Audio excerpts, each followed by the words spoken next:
trabalhar hoje esse período autoritário, né? Eu vou trabalhar com 4 escritoras, que elas são um pouco conhecidas. Na realidade, uma delas é muito conhecida, que é a Clarice Lispector, mas as outras 3 não são conhecidas. E duas dessas escritoras eu vou trabalhar, elas foram premiadas durante a ditadura do Vargas.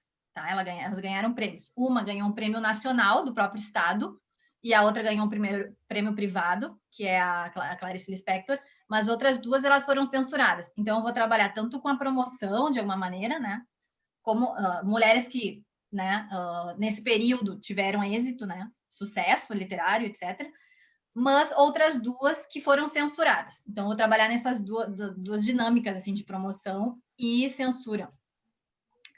Então, a estrutura da minha apresentação. Primeiro, eu vou falar rapidamente, a partir de uma visão como historiadora, como se pode reconstruir a história das mulheres. Vou falar muito rapidamente sobre o contexto, né, que é o Estado Novo, que é essa ditadura do Getúlio Vargas, chamada assim, Estado Novo. E muito rapidamente também sobre o movimento feminista no Brasil. Depois sobre as mulheres e a Academia Brasileira de Letras, que tem poucos estudos sobre essa questão. E depois eu vou entrar sobre censura e literatura feminina. E vou tratar, então, sobre 4 escritoras. Uma delas é a Clarice Lispector, que sua obra é um cânone literário, ela é reconhecida mundialmente, tem o seu livro, né, traduzido em várias línguas, até aqui na Espanha, na universidade, ela até é conhecida, lida, etc., né? Eu pessoalmente amo a Clarice Lispector, mas as outras 3 não são conhecidas. A outra escritora é a Tetra DTF, que ela foi uma escritora que nos anos 40 foi muito conhecida, recebeu vários prêmios, etc., mas ela foi totalmente esquecida. Inclusive, eu e a Paty, por exemplo, né, que estudamos letras, a gente não estudou a Tetra DTF. A outra que eu também gosto muito, que é a Patrícia Galvão, que ela é um pouquinho conhecida, não sei se alguém aqui conhece. Ela é chamada de Pagu. Eu não estudei ela também na faculdade de letras, ela não está presente geralmente nos manuais de literatura brasileira, mas ela é extremamente importante, a sua obra, e ela também como feminista também, né? Tanto para o movimento feminista brasileiro, ela é muito importante. Ela também é uma escritora do movimento modernista, né? Então, ela forma parte do movimento modernista, que é muito importante, junto com Oswald de Andrade. Inclusive, ela foi... chegou a ser esposa do Oswald de Andrade, etc. Né? O Mário de Andrade, todos esses escritores que formaram parte, né, do movimento modernista. E a Patrícia Galvão, ela não é estudada quando a gente estuda o movimento modernista no Brasil. E a quarta que eu incluí não é uma grande escritora, assim, ela não é muito ela realmente não é conhecida, que é a Raidene Colucci, mas ela até tem um livro publicado, até trouxe aqui, de poesias. E a obra dela foi censurada também durante a ditadura, né? Então, basicamente, essa vai ser a estrutura da minha apresentação. Bom, então, reconstrução da história das mulheres, né? Como podemos reconstruir a vida das mulheres no passado, né? Aqui nos encontramos com uma dificuldade, os arquivos históricos, agora falando desde o trabalho dos historiadores, né? Existe uma suposição de que os arquivos ou os acervos, né, documentais... Ui? Aí escutei algum barulho aí. Pensava que era alguma pergunta, não. Bom, existe uma suposição de que os arquivos ou os acervos documentais são neutros ou ahistóricos, né? No entanto, os arquivos, eles frequentemente invisibilizam a história das mulheres. Portanto, eles não são neutros, né? Pois os documentos sobre elas lá encontrados nesses arquivos ou nos acervos, muitas vezes esses documentos sobre as mulheres estão dispostos de maneira fragmentada ou dispersa. É muito difícil reconstruir a história das mulheres, né? Por isso, a historiadora Marta Bonaldo realiza a seguinte pergunta: mas e as mulheres? O que sabemos delas? Né? Onde elas estão? Os arquivos oficiais, né, acabam, portanto, por dar voz à oficialidade. Né? Quando vamos aos arquivos, a gente vai encontrar, na maioria das vezes, documentos oficiais, né, do Estado, etc. Né? E esse é um espaço de poder marcadamente masculino na nossa sociedade patriarcal, não? Porque os homens, normal, né, na nossa história, infelizmente, né, na sua maioria, esses espaços né, públicos, né, os espaços de poderes estão, os homens estão presentes neles e as mulheres muito pouco presentes. Então, é um lugar, essa oficialidade, né, que se transmite através da documentação histórica, né, que estão nos arquivos históricos, é um lugar que tradicionalmente as vozes femininas estão subrepresentadas. Então, aqui é uma dificuldade da reconstrução da história das próprias mulheres. A literatura, neste caso, pode ser um caminho muito válido para examinar, então, o contexto das escritoras, né, e portanto, de mulheres, né. A gente, através da escritura dessas mulheres, a gente pode descobrir a sua capacidade de atuação na sociedade, a sua visão de mundo, o seu poder, embora limitado, né? Assim como a influência ou a resistência às normas de gênero de uma época. Assim, as mulheres facilmente foram e são ainda excluídas dos relatos historiográficos por falta de documentação, como se essa constatação fosse algo meramente objetivo. A teórica Mary Daly referiu-se a esse monopólio da produção de significados e realidades pelos homens como monodimensional. Vivemos em um mundo onde só temos, né, só podemos reconstruir ou vivemos nessa dimensão que é monodimensional. Ela é a dimensão masculina, né, da realidade. E para a outra teórica feminista, Daly Spender, ela diz: com o silêncio forçado das mulheres, qualquer alternativa possível em relação à visão masculina hegemônica e, portanto, única e parcial do mundo foi excluída, e a visão masculina se consolidou como a única possível. Dentro dos limites dessa realidade única, foi plausível aceitar a existência de uma única verdade e uma única forma objetiva de aproximar-se a ela. A historiadora indiana Nupur Chowdhury vai denominar os romances e as poesias, não a literatura no geral, como um arquivo alternativo. Um arquivo alternativo é esse arquivo histórico, né? Que é marcadamente masculino, oficial. Ela vai dizer que a literatura é um arquivo alternativo. Ele é um fragmento de material coerente, localizado fora dos repositórios de fontes primárias convencionais. Então, a Nupur Chowdhury vai dizer, então, que a literatura também é um arquivo historiográfico. Através dele, a gente também consegue reconstruir a história, especialmente a história das mulheres. Então, assim, a literatura vai ser vista como uma fonte privilegiada para a pesquisa histórica, né? Dado a sua riqueza de significados para a compreensão do mundo, né? Do universo cultural, né? Dos valores sociais compartilhados, etc.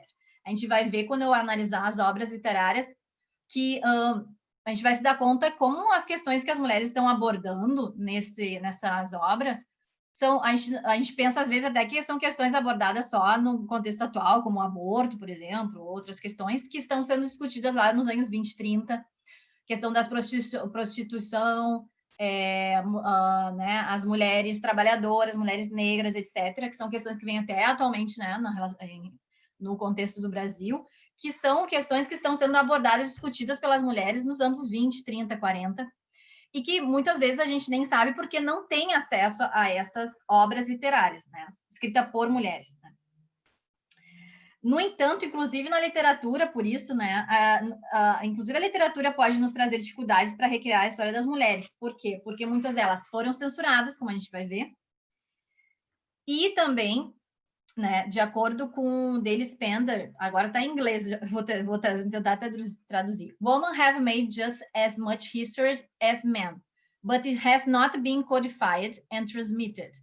Women have probably done just as much writing as men, but it has not been preserved. And women, no doubt, have generated as many meanings as men, but these have not survived. Então, as mulheres, né, nós escrevemos a história tanto quanto os homens, mas essas histórias às vezes não foram transmitidas ou codificadas, né? As mulheres provavelmente escreveram até mais que os homens, já que a gente estava no espaço privado, né? E muitos dos nossos refúgios era a escrita, e provavelmente escrevemos mais ao longo da história, mas a gente não foi, né? Não foi preservado essas escrituras, né? E as mulheres, sem dúvidas, geraram significados, né, do mundo, né, e do seu mundo também, tanto quanto os homens, mas também não são, superviveram. Sobreviveram. Desculpa que às vezes não vem também as palavras do português. Não sobreviveu, né, ao longo da história, esses significados que a gente deu para o mundo, né? Então, por exemplo, para a reconstrução da história das mulheres, desculpa se está muito história, daqui a pouco a gente vai entrar na literatura, mas para a reconstrução da história das mulheres que foram censuradas, né, que é no caso de duas que eu vou trabalhar, que é a Raideli Nicolucci e a Patrícia Galvão, eu utilizei o Arquivo Público do Estado de São Paulo, que são arquivos da época da ditadura do Getúlio Vargas, tá? E e a partir dessa documentação a gente pode identificar escritoras que foram consideradas transgressoras pelo Estado, né? E, de certa forma, por elas serem transgressoras, elas também são anônimas. Então, ainda é mais difícil de conseguir acessar a sua obra literária. Né? Então, como é que eu pude reconstruir alguma das histórias dessas escritoras? Através do que se chama prontuários, né? Que são os prontuários escritos, né? E, enfim, escritos e documentação colocada lá nesses prontuários, feitos pela polícia política, que é uma polícia, ou seja, era os agentes do Estado que fiscalizavam, né, as pessoas suspeitas, né? E estão essa documentação no Arquivo Público do Estado de São Paulo. Né? O que são esses prontuários? Que aí eu botei um exemplo, prontuário 1494, da Raideli Nicolucci, que é essa escritora. Os prontuários são uma espécie de ficha com histórico político de homens e mulheres que foram considerados subversivos, né, pelo Estado, pela ditadura do Getúlio Vargas. E esses prontuários é interessante porque eles vão nos dar pistas de como as autoridades viam essas mulheres transgressoras e, além disso, as autoridades confiscaram livros, confiscaram textos dessas mulheres escritos e, infelizmente, muitos desses textos ainda hoje estão no arquivo histórico e jamais foram publicados. Então, são os textos que foram censurados e seguem sendo censurados. Eu, por exemplo, algum desses textos escrevi na minha tese e tal, para, de alguma maneira, eles serem né, conhecidos, né? Então, muitas dessas mulheres foram detidas pela polícia política, né? E essas mulheres transgressoras, elas rompiam com os padrões de gênero do período, né, que a gente está estudando. Então, elas eram ainda mais vigiladas porque elas eram transgressoras da ordem, né? Elas não eram mães, nem, né, saíam desse rol, como é que é? Esse papel de mãe e esposa, né? Eram mulheres que estavam mais presentes no espaço público, etc. Então, elas eram mais vigiladas pelo próprio Estado. Então, o contexto histórico que eu estou falando. A gente vai trabalhar o período da ditadura de Vargas, tá? Que é o período que essas quatro escritoras publicaram, tá? Mas o período do Vargas, os dois mais importantes, vamos dizer assim, tem uma primeira etapa, que é de 1930 a 1937, do governo do Vargas, que foi uma etapa que a gente pode dizer que foi progressista, né? Que nasce com com o chamado Revolução de 30, apesar de não se chama assim na historiografia, não foi uma revolução, né? A gente pode falar melhor de um movimento, né, de 1930, que foi um movimento que, a partir dele, nasceu um novo período político, né, da história do Brasil, que rompeu com as oligarquias, antes não vou entrar em detalhe, as oligarquias que dominavam o cenário político brasileiro, que era de São Paulo e Minas Gerais. O Getúlio Vargas por exemplo, do Rio Grande do Sul, né? Mas ele também forma parte de uma oligarquia, etc. Mas esse período a gente pode dizer que foi um período mais democrático, etc. E em relação às mulheres, por exemplo, o voto feminino foi instituído em 1932 no Brasil, né? E as mulheres poderiam votar em 1932. Em 1933, as mulheres puderam se candidatar pela primeira vez.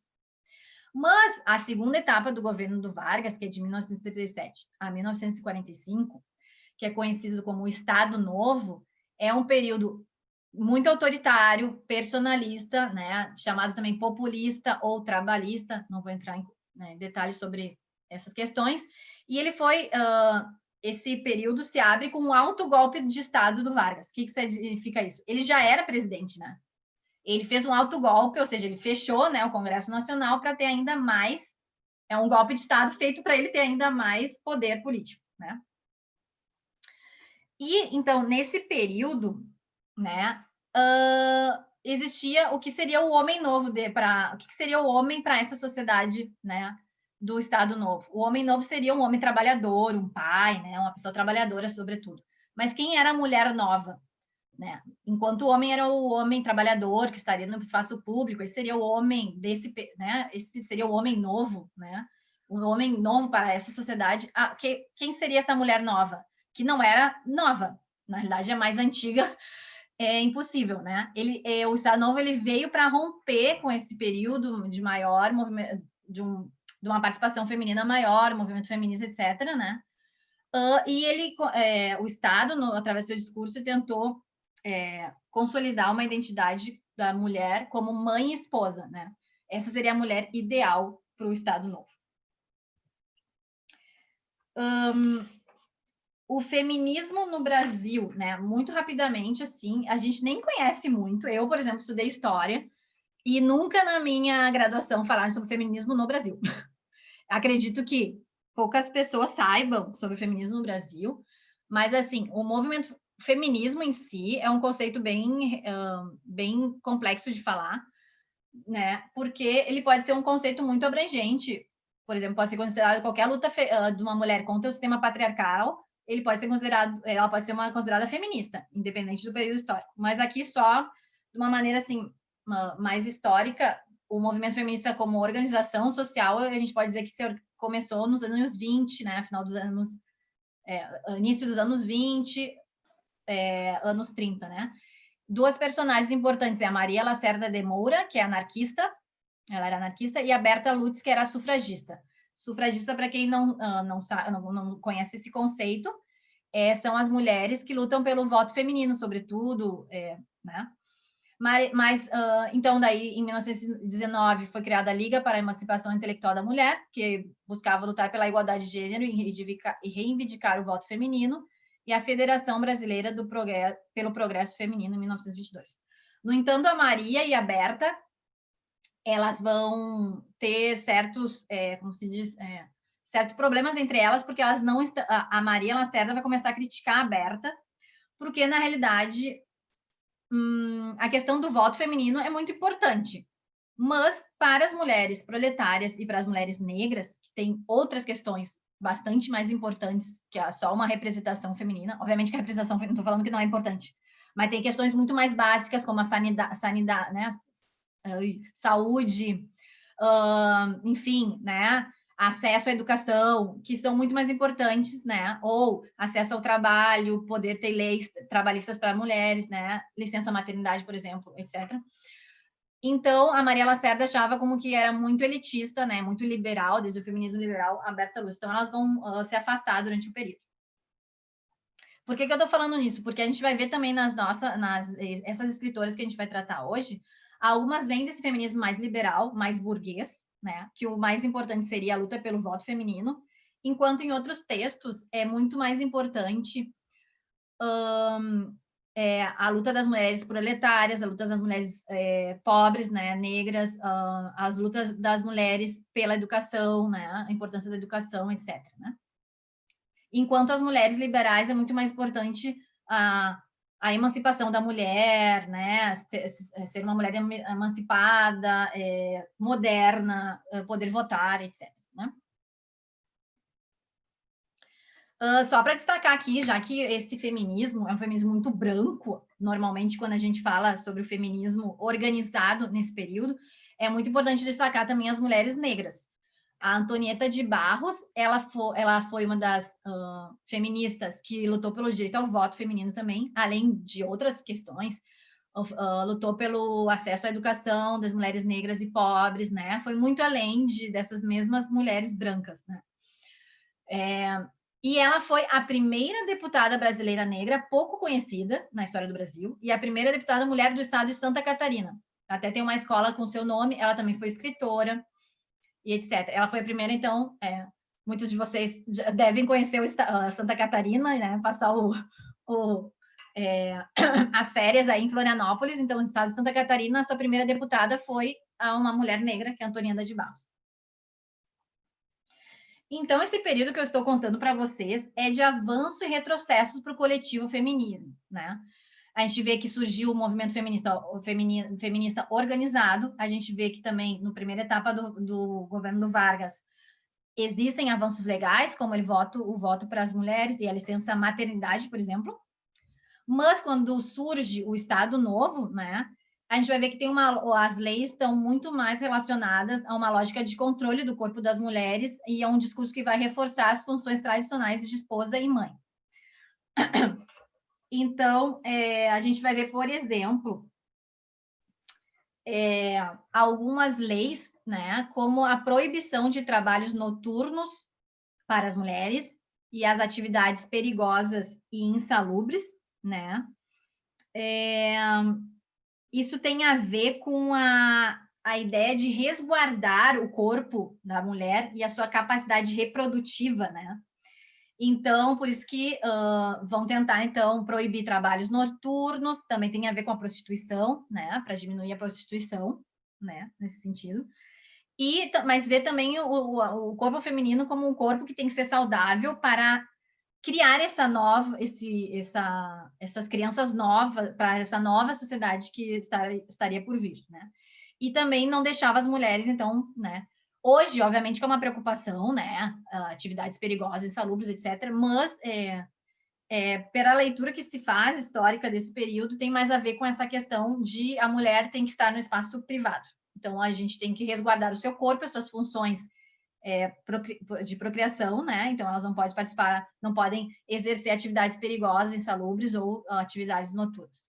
Também outra lei que também exemplifica bem esse contexto é a reforma que está dentro da reforma Capanema, que é a Lei Orgânica de Ensino Secundário, onde a gente vai ver que tem disciplinas específicas para as mulheres, né? Como a economia doméstica, né? Para as meninas, e também uma ideia também de segregação sexual escolar. Então, não se levou a cabo assim de forma, mas existia a opção, né, das escolas estarem separadas numa lógica sexual, né? A escola somente para homens, meninos e meninas, né?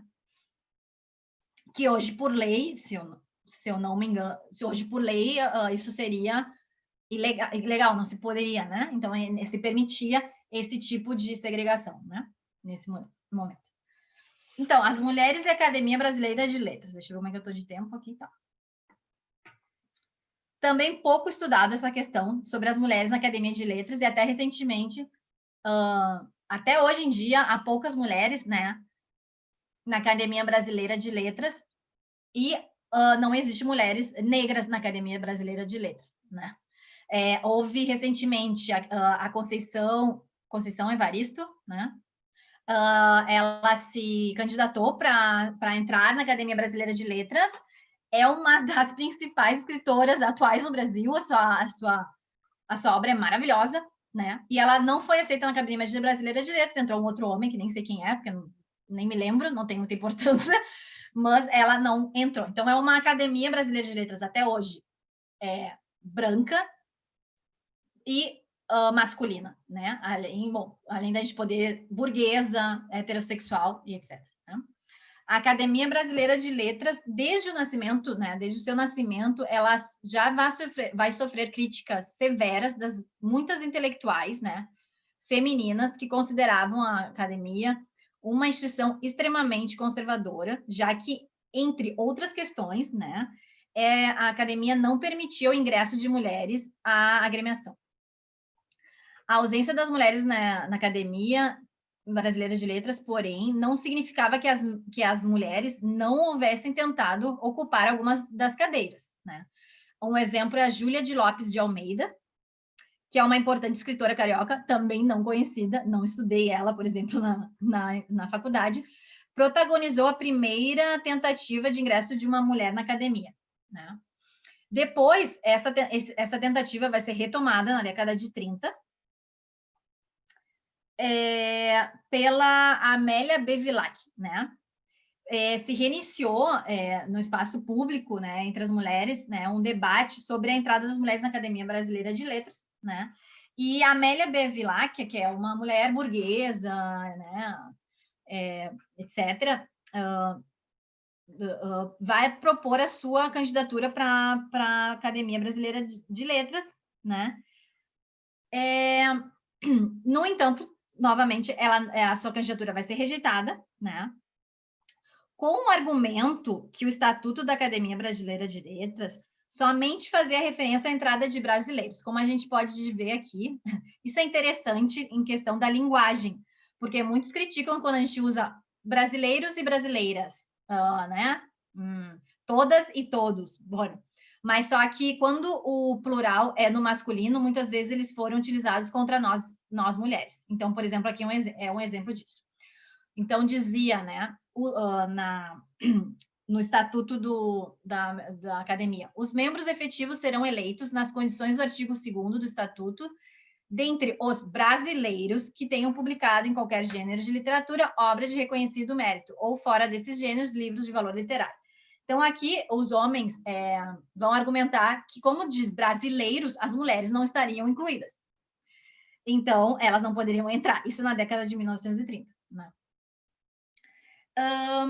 Com a candidatura negada da Amélia Bevilacqua, isso vai ecoar nos anos 30, né? E as mulheres vão persistir nesse debate, né?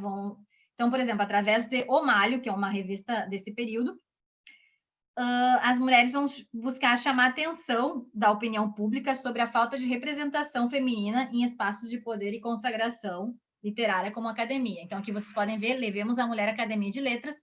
A maioria dessas escritoras super importantes para o período não são conhecidas hoje, como Ana Amélia, Gilca Machado, Silvia Patrício, Iveta Ribeiro e Cecília Meirelles, sim, que é conhecida. Gilca Machado, talvez, um pouco, muito pouco, né? Todas essas mulheres foram mulheres muito importantes para esse período, foram as mais votadas. Então, O Malho, ela vai fazer um plebiscito para escolher os 5 nomes das mulheres, né, mais importantes, né, das 5 escritoras mais importantes, né? Estavam essas que aparecem na imagem. Todas essas mulheres, em maior ou menor grau, elas foram excluídas da história literária brasileira. Ninguém conhece elas, basicamente, a gente não estuda elas na faculdade, não. Provavelmente agora está mudando um pouco isso, no período que eu estudei, né, que faz quanto tempo já? Bastante, mais de 10 anos, né? Não, sim, 10 anos, mais ou menos 10 anos. Mais ou menos. 10 anos. Talvez tenha mudado, com certeza. Tenho certeza que agora você está lendo mais escritoras negras, escritores negros, por exemplo, né? E mais mulheres também. Mas mesmo assim, eu acho que né, muitas dessas mulheres não são nem, não, assim, a gente nem encontra elas nos manuais de literatura, né?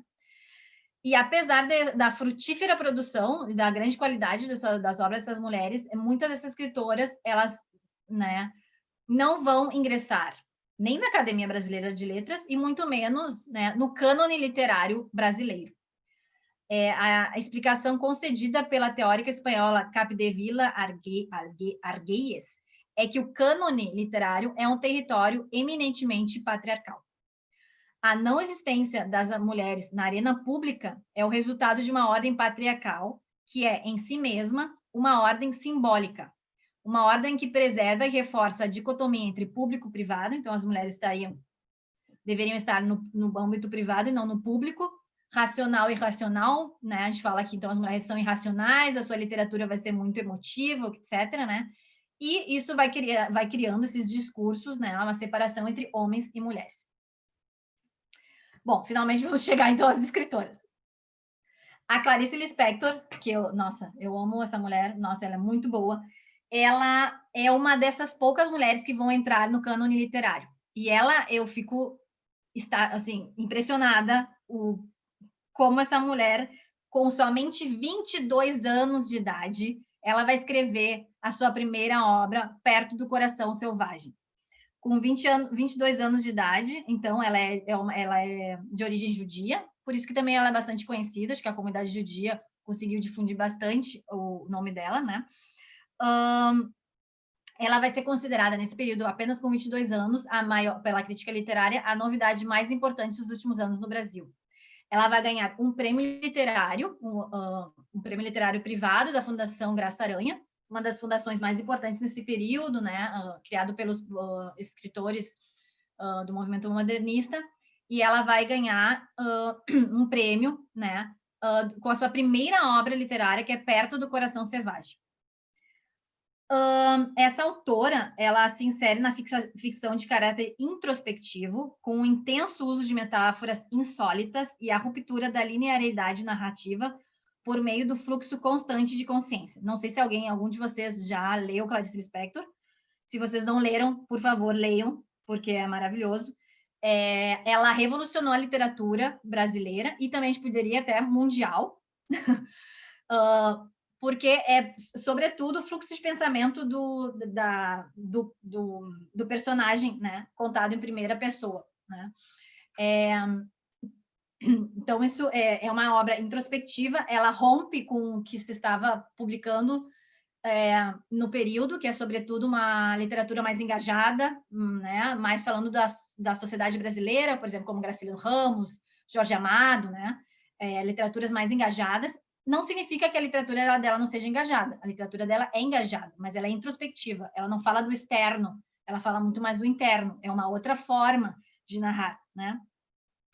Para Clarice Lispector, a vida doméstica dentro do lar, nos espaços aparentemente menos significativos, nesses espaços poderia ser revelado o que há de mais transcendental e sagrado do ser humano. E aí ela vai desenvolver isso a partir de personagens femininos, sobretudo, né? Naquele mundo de autoritarismo político, né, a ditadura do Vargas, a Clarice Lispector quis deixar o indivíduo ao descoberto, particularmente a mulher, em sua luta pela alteridade e em seu empoderamento em uma sociedade patriarcal. Aqui uma frase que eu adoro dela, vai estar algumas partes em espanhol, tá? Porque como eu trabalho com esses textos em espanhol, não consegui pegar cada fragmento para traduzir, então ficou meio complicado. Preferi deixar em espanhol. Perto do Coração Selvagem tem um fragmento que ela diz assim: queria saber, depois de ser feliz, que passa, que vem depois, né? Queria saber, depois de ser feliz, que acontece, que vem depois. Isso é quando ela estava a personagem, ela estava na sala de aula e a professora diz, e foram felizes para sempre, não sei, estava contando alguma história, não me lembro bem como é que era, e foram felizes para sempre. Então, ela se questionou, e depois da felicidade, o que acontece, né? Já que todas as mulheres deveriam se casar, então seriam felizes para sempre, tá? Mas e depois disso, o que acontece, né? O que vem depois de ser feliz, depois de casar? E ela vai se questionar muito na obra dela, isso, né? O próprio matrimônio, para a Clarice Lispector, vai ser uma fonte de sofrimento para as mulheres, né? E ela também vai falar sobre o direito da mulher pela sua felicidade e autonomia. Outros temas também que ela vai abordar é o abandono, a infidelidade e também a sororidade, que é um tema que a gente acha que é muito atual, mas ela também já trabalha, né? O que é sororidade, né? É a gente se colocar no lugar da outra mulher, né? Ajudar a outra mulher, né? Então, aqui eu coloquei aqui alguns fragmentos para a gente ver como é que ela trabalha isso na obra Perto do Coração Selvagem. Então, aqui em espanhol, eu vou tentar traduzir, deixa eu ver. Sua presença mais que a sua presença. Perdão. Sua presença mais que a sua presença. Saber que ele existia a deixava sem liberdade. Depois ele vinha e ela repousava com um suspiro pesadamente. Pero não quero repousar. O sangue corria devagar, a um ritmo domesticado, como um animal que foi adestrado para caber dentro de uma jaula. Aqui ela está dizendo como que ela se sente ao lado do seu esposo, né? Como um animal adestrado. O Perto do Coração Selvagem, ela vai falar sobre o animal que aparece nessa obra é um cavalo, que é um cavalo livre, que não pode ser adestrado. E ela se sentia assim, né? A alma dela. Mas quando ela se casou, ela sentia como numa jaula, que né? Que ela tinha que ser adestrada, né? Ela se sentia sem liberdade. Depois, o outro fragmento. Isso vem contra mim, pois eu não pensava me casar. O que eu achava mais engraçado é que, mesmo eu acreditando... Pera, lo mais gracioso é que aún creio que não me casar. O mais engraçado é que eu ainda não casei. Eu julgava mais ou menos isso. O matrimônio é o fim. Depois de me casar, nada poderia acontecer. Imagina ter sempre uma pessoa ao lado, não conhecer a solidão de... Meu Deus! Não estar consigo mesma nunca, nunca. E ser uma mulher casada, ou seja, uma pessoa com um destino traçado. Então, a partir disso, é somente esperar a morte, eu pensava. Nem a liberdade de ser infeliz se conservava, porque se arrastava consigo a outra pessoa. Nossa, o 22 anos, ela refletindo sobre questões tão profundas, né? A solidão da mulher, o direito da mulher ser feliz e o direito da mulher ser infeliz, né? De não querer casar-se, de ter outro destino que não fosse esse, né? E aqui, a história desse romance é sobre uma mulher que se casou, mas depois, né, ele trai a esposa, que é a protagonista, né? E aqui é um momento onde a protagonista, a Joana, ela tem um sentimento de sororidade com a mulher com a mulher que está sendo amante do seu marido, né? E ela vai dizer assim: e apesar da repulsão que a outra me inspirava, em uma reminiscência, Joana descobriu com surpresa que se sentia unida a ela, como se ambas tivessem algo secreto e um mal comum, né? A identificação, né, da Joana com a Lígia, né? Eu chamo de sororidade. Aqui o Otávio, que é o esposo da Joana, né, que perguntou para ela: não tens medo de que eu te deixe? Não sabes que se eu te deixo, tu serás somente uma mulher, tu serás uma mulher sem marido, sem nada, uma qualquer, que um dia foi abandonada pelo namorado, né, pelo noivo, né, e que se tornou amante do noivo enquanto se casava com outra. Deixa eu ver aqui. E se tornou amante do noivo enquanto se casava com outra. Bom, é complexo, porque também a Joana vai trair ele se casava com outra, né? Que um dia foi abandonada por ele novo e que se tornou... Enfim, agora já me enrolei aqui, o que ele quer dizer. Mas, enfim, o que importa é isso, né? A primeira parte, na realidade. Não tens medo a que te deixem, não? Porque né? Acho que o medo das mulheres, né? De serem as solteironas, né?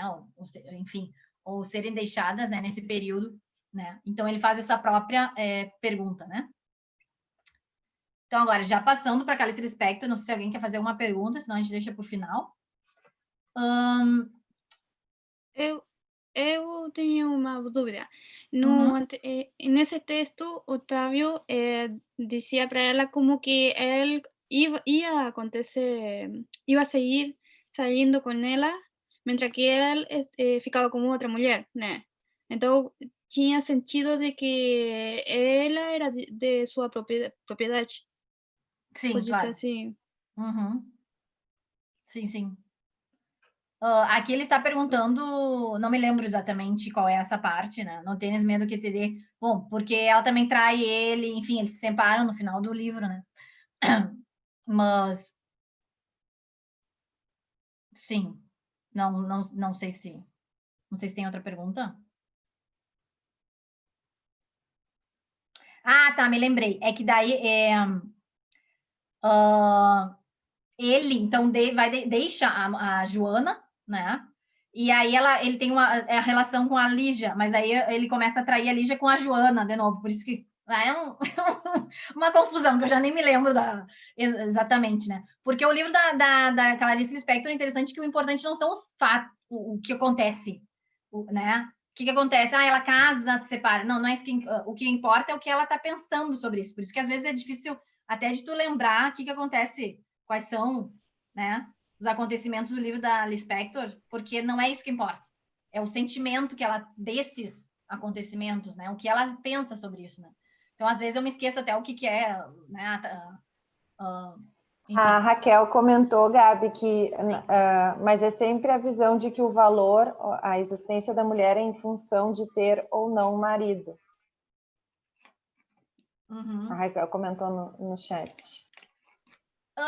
Bom, no caso desse livro, a abordagem é muito essa, em relação à mulher e o marido. Em outros, não. A Clarice Lispector aborda outros muitos temas.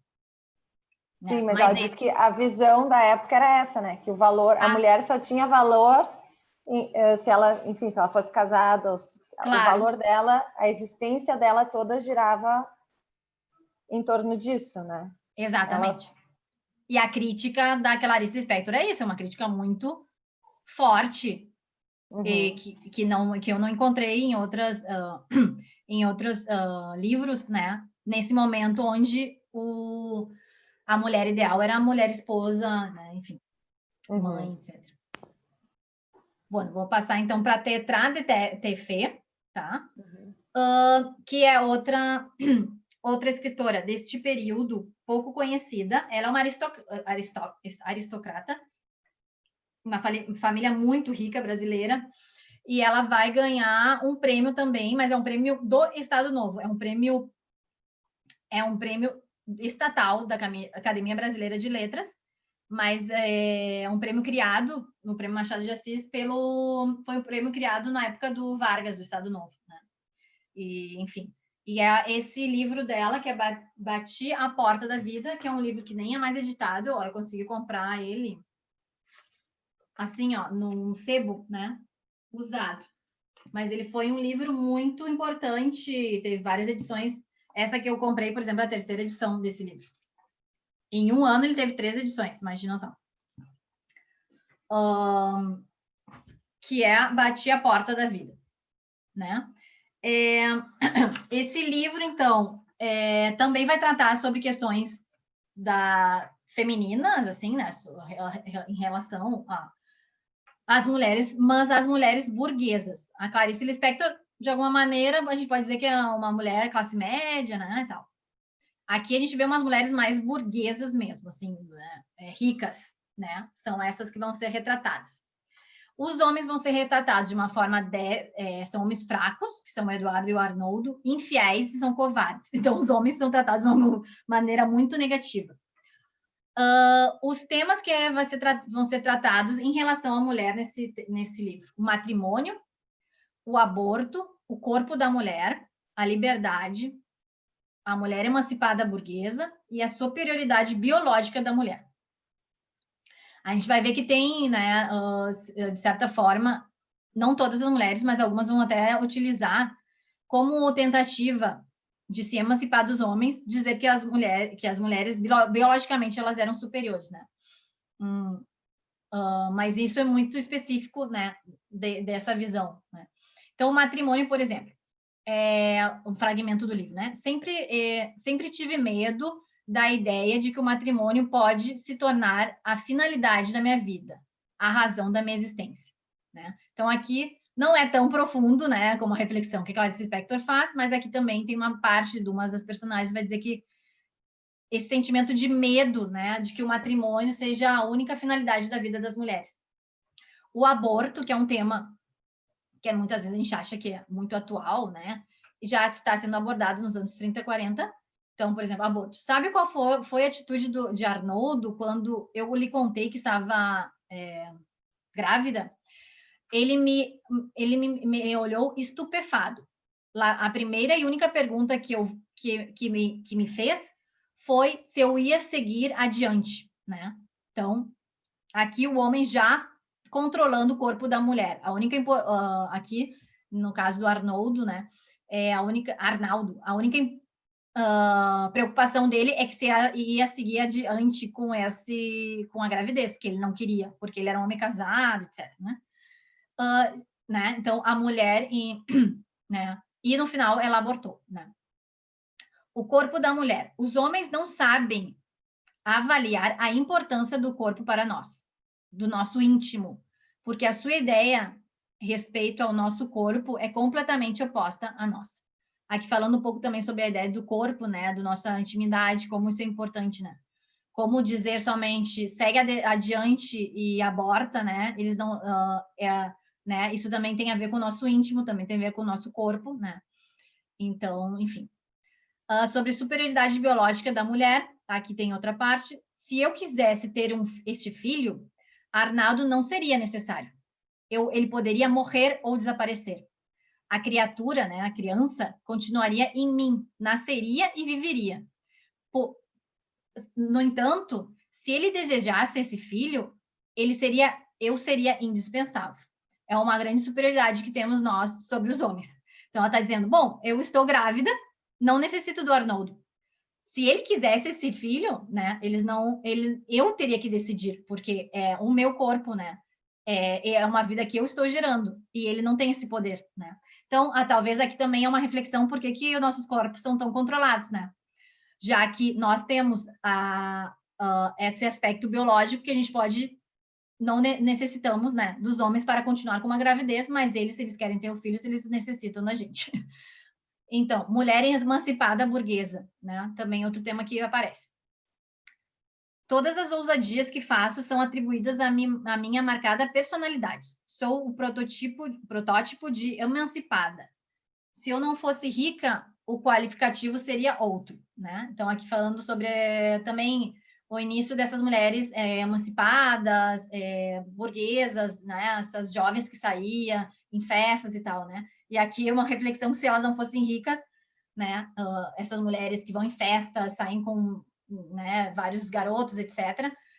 Se não fossem ricas, elas seriam qualificadas provavelmente de putas, né, etc. Que ela não usa a palavra aqui, mas seria isso. E sobre liberdade, para a mulher para a mulher, portanto, a liberdade só existe em teoria, né? Então, a liberdade para a mulher é só em teoria, né? Gente, eu tenho muita coisa, não vai dar para falar de tudo. Vou passar essa parte que é muito histórica, sobre censura, etc. Não interessa. Existiu censura, tá? Tinha várias formas de censura. Uma delas era o que a gente vai ver, que a polícia política ela entrava na casa das mulheres, ou de homens, mas no caso aqui de mulheres, e levava suas bibliotecas, levava os seus livros e levava os textos que elas estavam criando, né? Antes de serem publicados.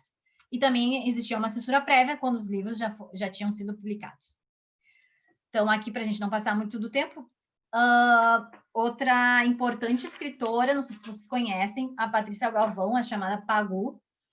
Ela vai ser uma figura emblemática tanto do feminismo brasileiro como do movimento modernista, e ela vai ser uma escritora, intelectual, etc.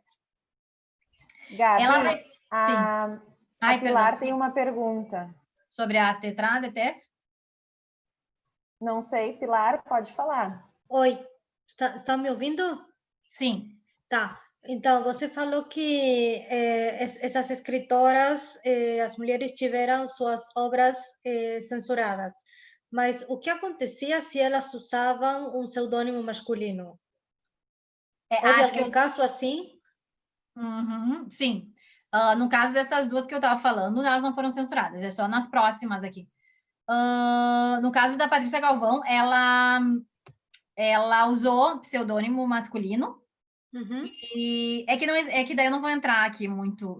Era difícil existir censura prévia, ou seja, antes da publicação do livro, né? Mas muitas mulheres, sim, utilizavam pseudônimos. Isso tanto na Espanha como no Brasil, como em vários lugares, as mulheres utilizavam muito pseudônimos para poder publicar suas obras. Isso é verdade, né? Tá. Até muitas vezes, não só para não ser censuradas, mas para não expor a sua vida. Porque as mulheres, muitas delas, não queriam formar parte não queriam, elas tinham medo de formar parte do espaço público. Claro. Né? Porque as suas vidas se sentiram invadidas, né? Tem uma escritora espanhola, que é a Carmen Laforet, que ela também publicou com 22 anos de idade, uma novela, uma romance que se chama Nada, que ganhou prêmios literários, e depois ela não quis mais seguir publicando muito, porque daí ela começou as pessoas a querer, né, muitas entrevistas e tal, a entrar no espaço privado dela, então muitas mulheres não sabem lidar com esse tipo, né, a gente não somos ensinadas né, a ser algo natural estar no espaço público. Então, muitas vezes, as mulheres usaram pseudônimos para conseguir publicar suas obras, e outras vezes porque elas não queriam mesmo aparecer, né? Até porque muitas vezes mulheres que estavam muito no espaço público poderiam ser vistas como, né, putas, né, entre aspas, etc, né? Então, era uma forma de se proteger. Tá, Mais alguma pergunta? Nada. Obrigada. Mas no caso aqui deixa eu ver uma coisa.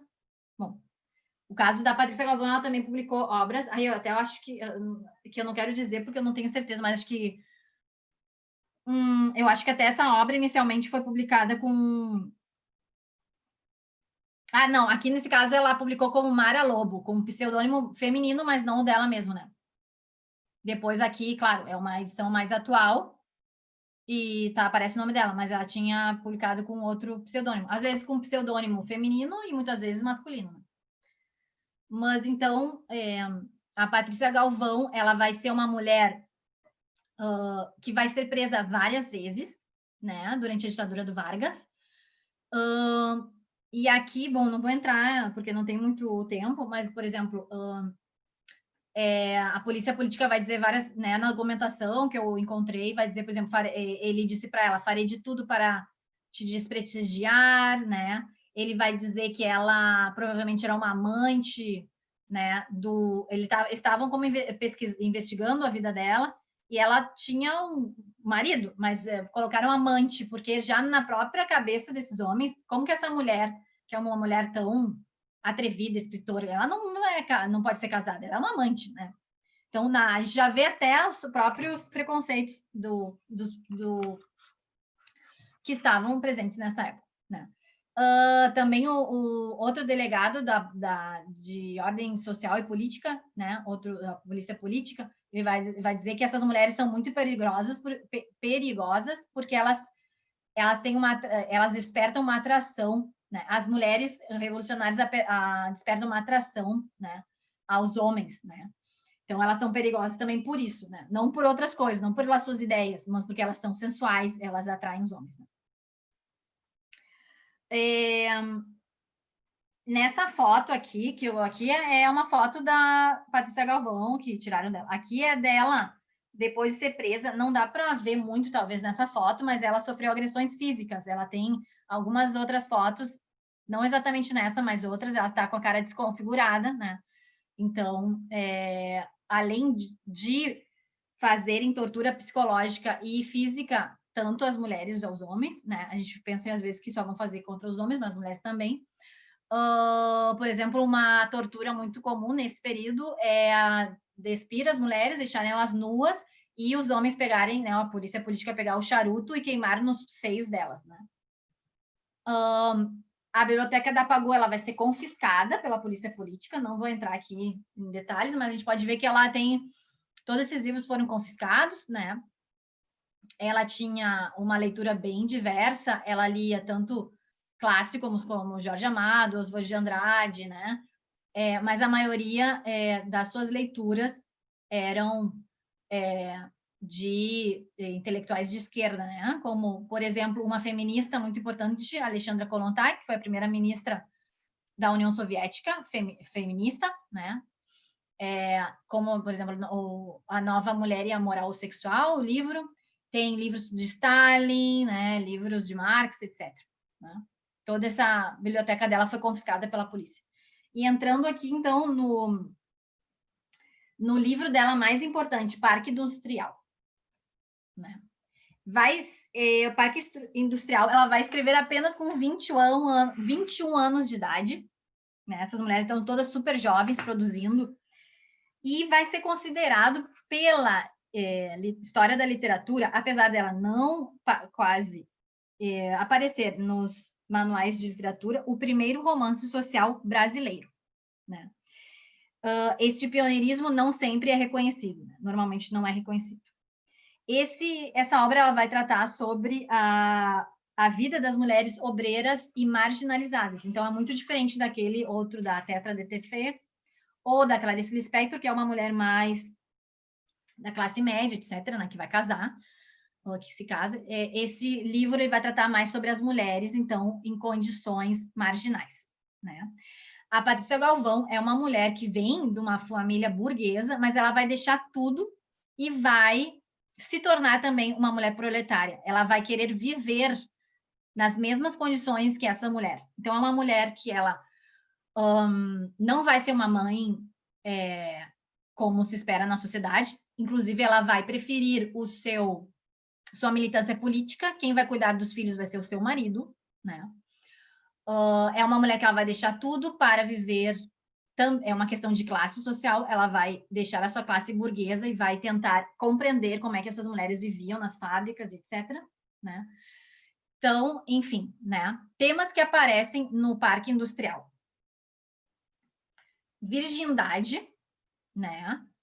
Como nesse período a virgindade era importante, então aqui só uma passagem ela foi examinada e é virgem, né? Aqui no caso de mulheres, né? Por exemplo, se fossem se casar, né? Uma mulher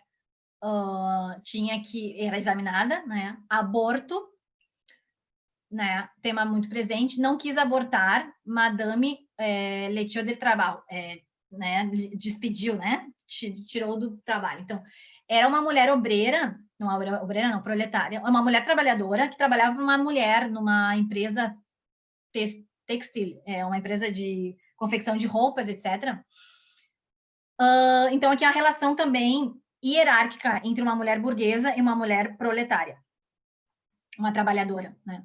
A madame, que era uma burguesa, que empregava essa mulher, demitiu porque essa mulher não quis abortar, ela engravidou, né? Então, muito interessante, né? Então, é muito mais complexo essa questão, né? Não é só homem e mulher, mas também é uma questão em relação de classe, né? Mulher, burguesa, trabalhadora.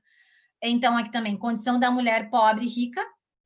Gente pobre não pode ser mãe. Tenho que dar-lhe para que não se morra de hambre. Tenho que dar para que não se morra de fome. Se eu lhe cuido, como vou conseguir um trabalho? Tenho que cuidar dos filhos dos ricos. Aqui ela está dizendo, uma outra mulher, dizendo que ela não pode ser mãe, porque, né, isso é muito na história do Brasil até o dia de hoje, que a gente sabe que as mulheres pobres, e principalmente negras, são as que cuidam dos filhos das mulheres brancas, né, de classe média alta. E aqui é isso, ela está dizendo que ela não poderia ser mãe, porque ela não ia conseguir trabalho, ela tem que cuidar os filhos das mulheres ricas, né? Sobre violação, sobre estupro e prostituição, aqui acabam de me tirar, me despedir. Uhum. Acabam, né? Se diz? Sim. Sim, acabam de me demitir da fábrica, porque eu me neguei a ir ao quarto do chefe. Então, aqui, uma violação, ou seja, outra mulher foi violada depois, fiz entre lágrimas como as outras.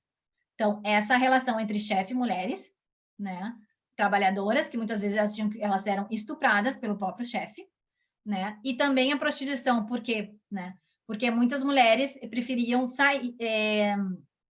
deixar esse trabalho, e a única forma de sobrevivência, afinal, era a prostituição, que também era uma outra forma, né?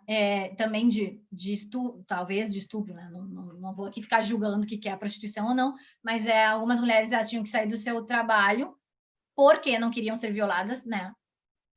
Não, obviamente nenhuma, né?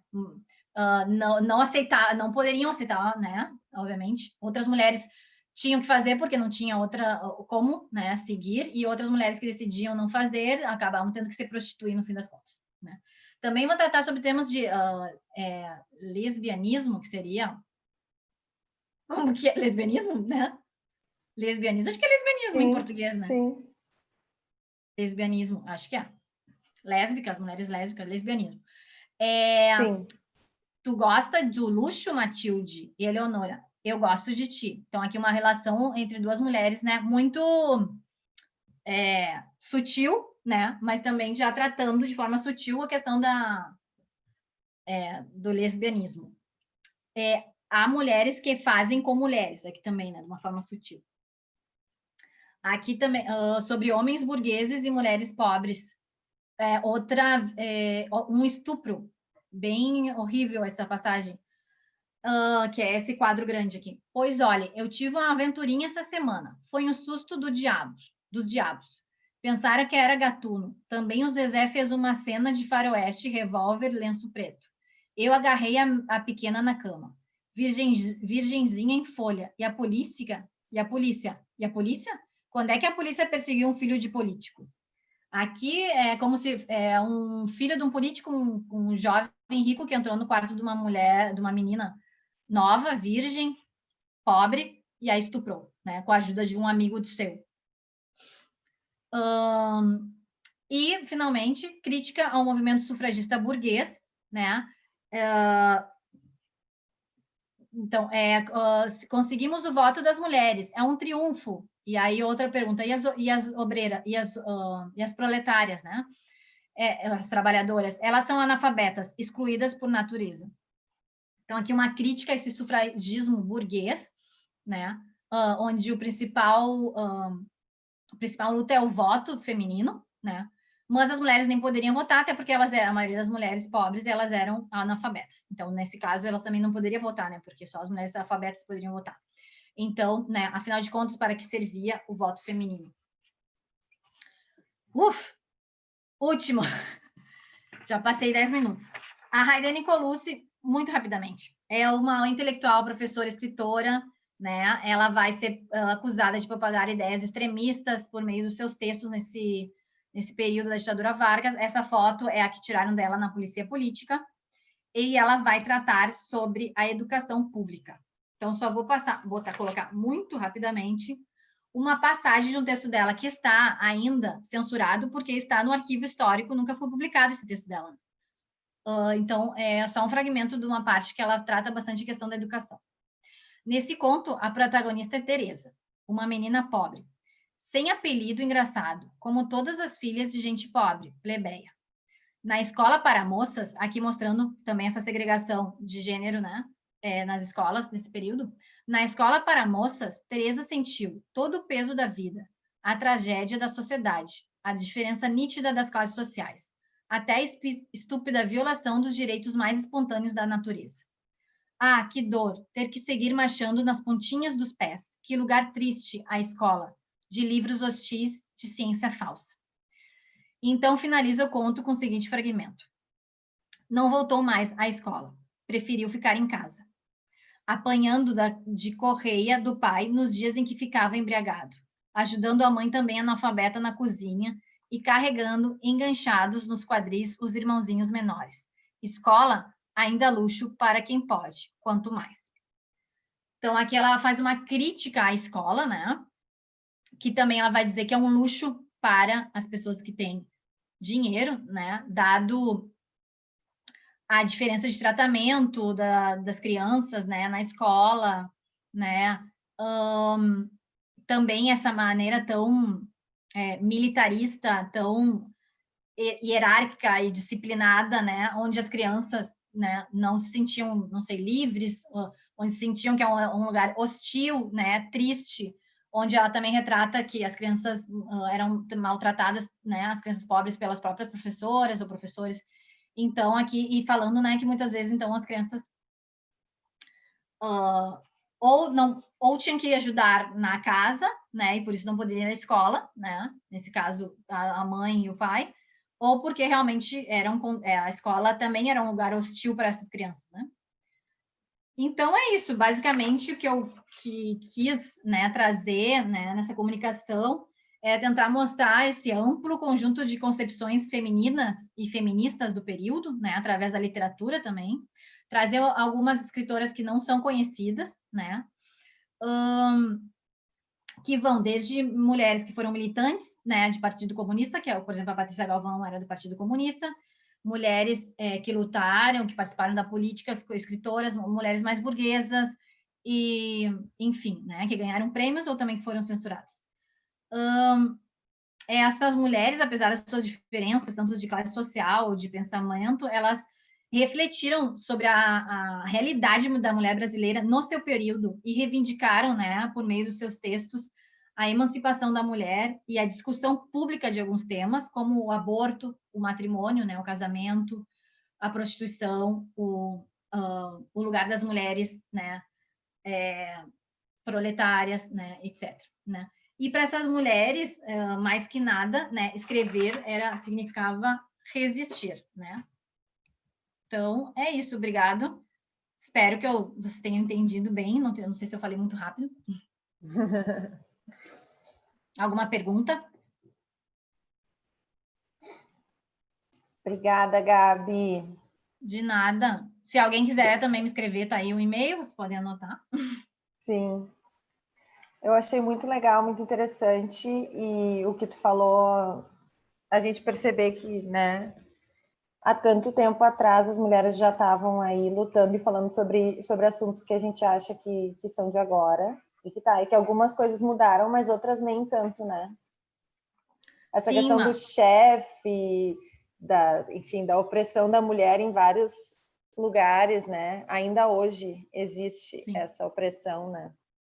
Sim, essas mulheres estão tratando sobre temas até, por exemplo, a Patrícia Galvão, eu gosto muito porque ela já trata de temas que a gente está tratando muito agora no feminismo, que é essa diferença entre mulheres de diferentes classes sociais, né? Mulheres brancas, negras, indígenas, né? E essa diferença já estavam discutindo nesse período, né? No próprio movimento feminista. Então, é muito interessante a questão do aborto, a questão do casamento, né? Enfim, né? Questões que nós não temos acesso, às vezes a gente acha que são discussões muito recentes, né? E que nós mesmos não temos acesso, e enfim, né? E outra coisa super importante foi que tu falou que muitas delas não foram publicadas, e das mulheres que foram pioneiras e que a gente não estudou na graduação, não se estuda na escola. Eu acho que isso está mudando um pouco, mas eu não sei, porque eu não estou dando aula no Brasil, enfim, no colégio, mas é algo que deveria mudar, né? Sim. Até se tu for ver os manuais de literatura são feitos por homens, né? O Sérgio Gonzaga, etc. Talvez eles não vão ter esse olhar, né? Mais, né? Não tem essa preocupação, né? Todos os manuais que a gente, né? Que recomendava na universidade quando a gente estava, essas mulheres não aparecem. Tá? Clarice Lispector, sim, mas a gente não sabe também tanto. Bom, Clarice Lispector, sim. Mas as outras não aparecem, né? E aí esse pioneirismo da Patrícia Galvão, por exemplo, de ser a primeira, né, o primeiro romance social, né? Isso aí a gente não sabe, a gente acha às vezes que é o Jorge Amado, né? Eu não sei, enfim, e ela foi uma mulher, né? E que ela é do movimento modernista, que é o movimento mais estudado do Brasil. E a gente conhece o Mário de Andrade, o Oswald de Andrade, etc., mas não conhece a Patrícia Galvão, né? Então, é bem importante a gente, mas é importante também as historiadoras, né? Porque a gente tem que reconstruir essa história. Ela não está dada. Muitas dessas mulheres está perdido aí, né? A história delas, né? Então, também é fundamental essa relação entre história e literatura, né? É isso. Legal, parabéns, Gabi. Parabéns pelo teu trabalho, tua pesquisa. E obrigada por ter falado com a gente hoje. Obrigada a vocês, então. Dá para a gente tirar uma foto?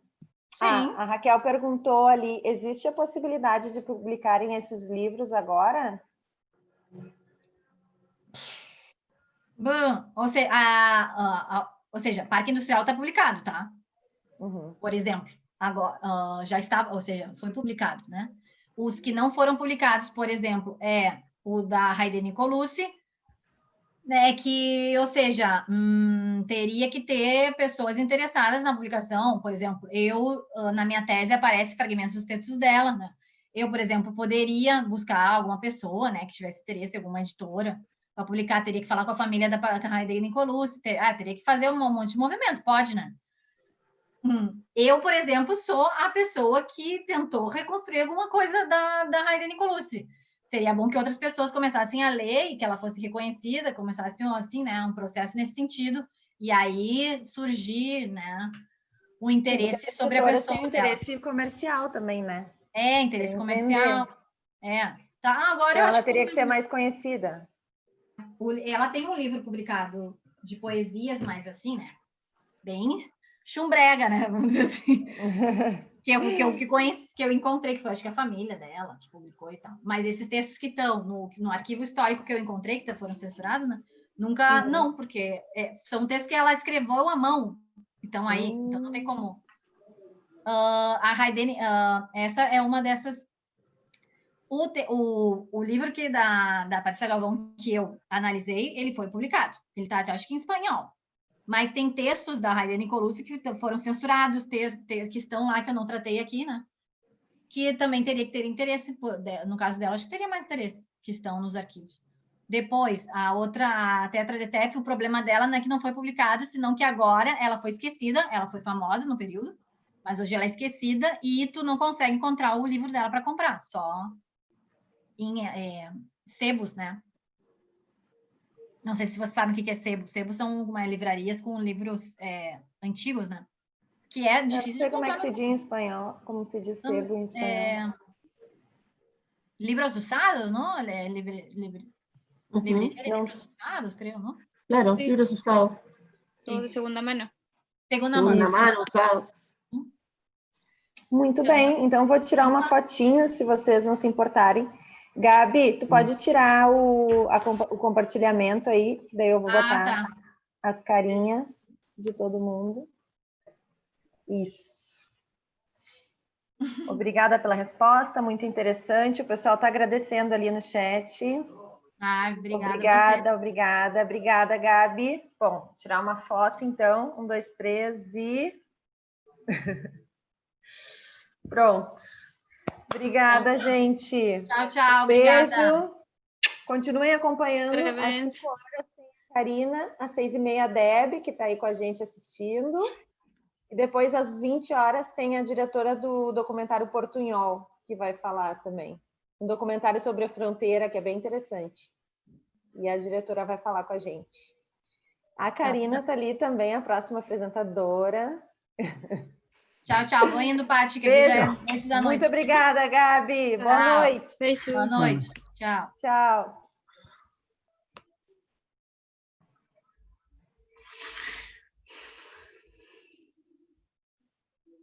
Karina, já fica aí. Ai, ai.